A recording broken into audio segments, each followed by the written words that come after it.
sure fans are really excited for that. Yeah, I think so. I mean, especially because when if you've read the books and you read through Metro 2035, it kind of sets up the story and it kind of sets up this this epic journey across Russia, and it kind of sets up the whole idea of getting to finally leave and see what's out there. Now that we're coming out into the larger map of the open world of Russia, are we actually going to get to explore sort of on our own in an open world sense? Yeah, so Metro Exodus isn't exactly an open world game in the traditional sense. It's still a story-driven game. The overall arc of the progression of the game is still somewhat linear in the sense that you still continue along a story, and but this time, instead of having only linear levels, we've introduced these new sandbox environments that are really large, with each of them having hours and hours of gameplay.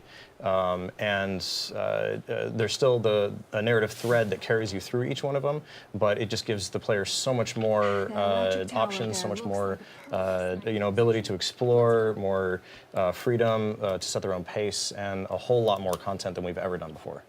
I appreciate that you give sort of, a little bit more of on-the-rails open world style. Yeah, pun intended. Oh, yeah. Speaking of the train tracks, the train is the most prevalent thing that you see in all the trailers, and that's their home base. What exactly can you do there or inside the train? So the train is called the Aurora. The team, the Spartans, Artyom and his friends have named it the Aurora.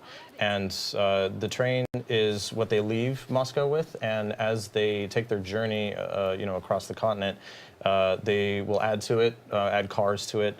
In this level that we're showing off this year at E3, one of the objectives that the player has at one point is to obtain a kind of a passenger car to attach to it in order to take with them some of the survivors that they find in this area. And it's kind of the home base. So when you arrive in a new area, it's the place that you can go back to where the rest of your team is, where you might get some of your primary missions from, things like that. So you're saying adding an extra car and saving a bunch of players, is that something, or people I should say, is that something that is possible to not happen? You wouldn't pick up an extra car? Is there any way to customize this train and have a bit of a variability with it? So it's the train is kind of the part of that core narrative thread that carries you through, and it's part of some of what kind of relates back to the classic Metro style of gameplay and narrative delivery, where there's certain parts that are designed in a way to carry the player through and always be something that the player can go back to know where they need to go, what they need to do, what's going on, and to understand like what it is that they're doing there. So it's kind of that the core of the game, where especially in these big sandbox areas, the player can kind of choose to do what they want when they want, but they can always go back to the Aurora to know like where they need to go next if they get lost or if they get confused or if they want to upgrade something or swap out a weapon or something like that. Another system that follows the storyline as well is that you guys are having all 4 seasons in this game, correct? Yep. And is that going to affect gameplay anyway at all, or is it purely aesthetics and you get to see all of the 4 seasons of beautiful Mother Russia? Well, I mean, that's certainly part of it, definitely. The game takes place over the course of a year, and through the year, depending on the time of the year it is that the player has gotten to a certain area, it'll be a different season. And in the environment that we're showing off right now, it happens to be spring. And so you see in this environment, a lot of the snow has been melting, and in spring, comes storms, and so in this area there's thunderstorms and different types of dynamic weather that you'll be able to experience within the levels, and the different areas, depending on the time of year, will have different seasons that come with different weather patterns and things like that.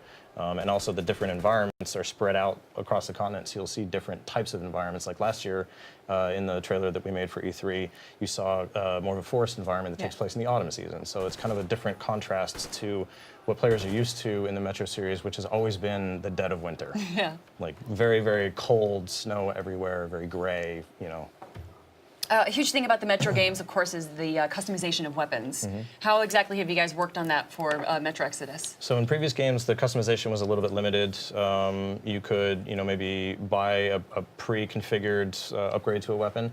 In Metro Exodus, we've redesigned the weapon system completely.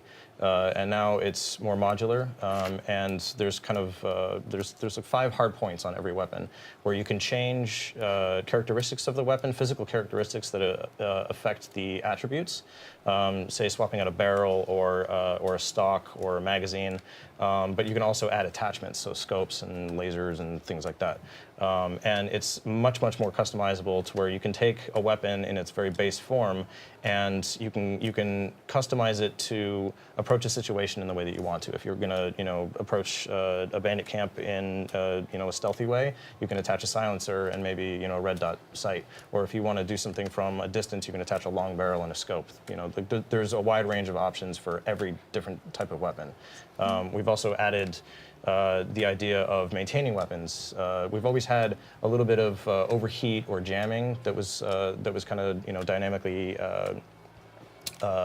occurring with weapon use in previous Metros, but in this game in particular, you have to maintain the weapons. So when you come to a workbench, as you're seeing right now, you'll have to clean the weapons because dirt, grime, water, things like that will actually cause the weapons to break down more often, and even possibly affect the performance of the weapons as well. I was looking for more chores. Thank you. Is there I mean, it sounds like you're giving players a ton of options as far as is there an option to not clean my weapons? Is there a lot of options as far as, if you're going to give me all these different weapon attachments to approach the same fight, a stealth way, an aggressive way, what are the range of my options here as a player? Well, I mean, you can, potentially if you don't maintain your weapon and it breaks down, you can, pick up another weapon that you find from an enemy that you've so taken out. I can just, use them and toss them. Yeah, if you really want to, yeah. But I think that players would probably spend time, choosing what they want to use, their tools, and customizing things and trying to hold on to the things that they really like. But some of that comes down to balance as well. But it's part of our survival gameplay of you need to scavenge for resources, scavenge for ammunition, craft the things that you need, to survive, like med packs and gas mask filters, things like that, and maintain your weapons. It's all part of that kind of survival sandbox gameplay that we're trying to bring to the Metro series this time around. Sounds very fun. I like to keep my I think it's fun, yeah. One of the cool things for being about Metro is, of course, the monsters that we get to see through all of it. In the original trailer I saw, there was a cool zombie bear. What happened to it? Is it still in the game? Yes, he's still there. Good. He happens to be native to a different region than what we're showing this time around. This region happens to be inhabited by a classic Metro creature that people have seen before called the Watchmen, and also these new ones that we've seen that we're seeing right now. Called the Humanimals. There's different, creatures in different regions. They, different ones that live above ground, below ground, and different ones that have kind of adapted naturally to their environments. And some of them are completely new because we're no longer in the Moscow Metro system, and so some mutants won't be returning, and some new ones, the player will come across, and some will be returning as well. So.